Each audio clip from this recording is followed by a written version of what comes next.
नमस्कार। आज हम बात करने वाले हैं राजस्थान के एक ऐसे गांव की जो आपको सोचने पर मजबूर कर देगा। इसका नाम है देवमाली। पता है, ये एक ऐसी जगह है जहां सदियों पुरानी परंपराएं आज भी जिंदा हैं और हमारी जो मॉडर्न लाइफस्टाइल है ना, उस पर कहीं ना कहीं सवाल उठाती हैं। तो चलिए इस अनोखी कहानी को जरा करीब से समझते हैं। जरा सोच कर देखिए। एक ऐसी जगह जहां किसी को अपने घर पर ताला लगाने की जरूरत ही महसूस ना हो। मतलब ना दिन में ना रात में। सुनने में अजीब लगता है ना, पर यही तो देवमाली की पहली और सबसे बड़ी पहचान है। और बात सिर्फ तालों तक ही खत्म नहीं होती। इस गांव में आपको एक भी घर ऐसा नहीं मिलेगा जिसकी छत कंक्रीट की बनी हो। जी हां, ये दूसरी हैरान करने वाली सच्चाई है जो देवमाली को सबसे अलग बनाती है। तो चलिए सबसे पहले ये समझते हैं कि ये गांव जो अपनी ही दुनिया में शांत और गुमनाम था, वो अचानक से सुर्खियों में, लाइमलाइट में कैसे आ गया।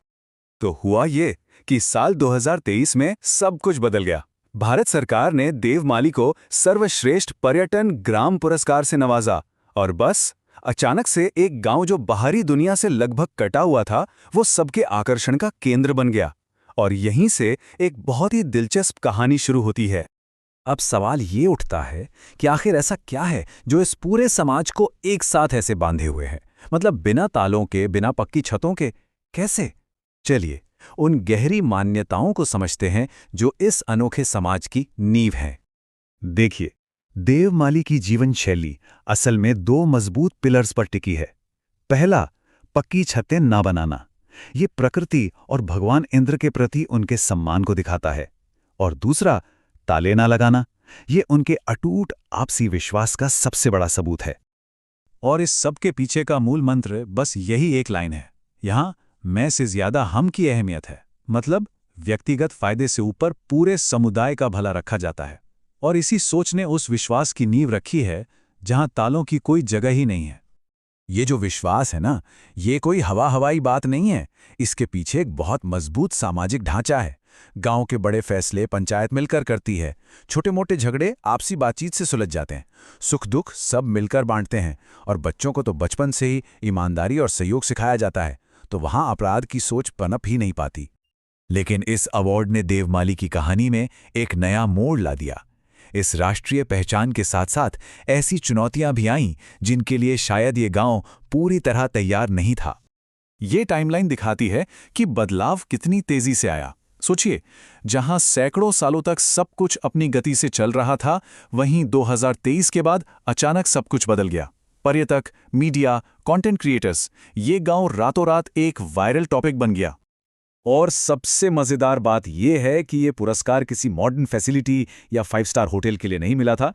यह मिला था उन्हीं चीजों के लिए, उनकी संस्कृति, उनके सामाजिक मूल्य और सस्टेनेबल लाइफस्टाइल, जिन पर अब इस नई शोहरत का दबाव पड़ रहा है। यह अवार्ड सामुदायिक पर्यटन के लिए भी था, जिसका मतलब है ऐसा टूरिज्म जिसमें समुदाय की अपनी भागीदारी और फायदा हो। और यहीं हम इस कहानी के सबसे बड़े सवाल पर पहुंचते हैं। क्या ये प्रसिद्धि और टूरिज्म देवमाली के लिए एक वरदान है, या फिर ये उसकी अनोखी पहचान के लिए एक अभिशाप बन सकता है? देखिए, ये टूरिज्म एक सिक्के के दो पहलुओं जैसा है। एक तरफ इसने गांव को देश भर में पहचान दिलाई है, कुछ नए अवसर भी पैदा हुए हैं। लेकिन दूसरी तरफ भीड़, लोगों की प्राइवेसी में दखल और उनकी परंपराओं पर बाहरी दबाव जैसी बड़ी-बड़ी समस्याएं भी खड़ी हो गई हैं। गांव के जो बड़े बुजुर्ग हैं, उनका मानना है कि असल में समस्या टूरिज्म से नहीं, बल्कि टूरिज्म करने के तरीके से है। वो कहते हैं कि अगर बाहर से आने वाले लोग सम्मान और समझदारी दिखाएं, तो यही टूरिज्म गांव के लिए बहुत फायदेमंद हो सकता है। और इसी सम्मान को ध्यान में रखते हुए देवमाली आने वालों के लिए कुछ अनकहे नियम हैं। एक तरह का कोड ऑफ कंडक्ट, जैसे कि बिना इजाजत के तस्वीरें या वीडियो न लें, लोगों के घरों और उनकी प्राइवेसी का सम्मान करें, उनकी परंपराओं को अजीब समझकर उनका मजाक न उड़ाएं। और सबसे जरूरी बात, ये समझना कि ये कोई म्यूजियम या टूरिस्ट स्पॉट नहीं, बल्कि लोगों का जीता जागता घर है। तो इस पूरी कहानी के आखिर में हमें क्या सीख मिलती है? देवमाली की कहानी सिर्फ एक गांव की कहानी नहीं है, ये हम सबके लिए एक बहुत गहरा संदेश छुपाए हुए है।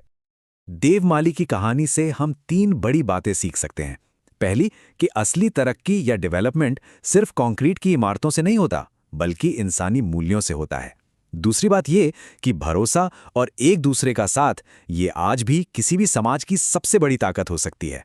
और हाँ, तीसरी और शायद सबसे ज़रूरी बात कि मॉडर्निटी और ट्रेडिशन ये एक दूसरे के दुश्मन नहीं है। सही बैलेंस के साथ दोनों साथ साथ चल सकते हैं। तो ये सवाल हमारे लिए है, क्या देवमाली जैसी जीवन शैली आज के दौर में मुमकिन है, या ये सिर्फ इतिहास का एक खूबसूरत पन्ना बनकर रह जाएगा? इसका जवाब शायद कहीं ना कहीं हमारे अपने नजरिए में ही छिपा है। और शायद इसी एक वाक्य में देवमाली का पूरा सार छिपा है। ये सिर्फ आंखों से देखने की जगह नहीं है, बल्कि दिल और दिमाग से समझने की जगह है। ये हमें एक मौका देती है जीवन जीने के एक अलग तरीके को जानने का, एक ऐसा विचार जो हमें बताता है कि विश्वास आज भी दुनिया की सबसे बड़ी दौलत है।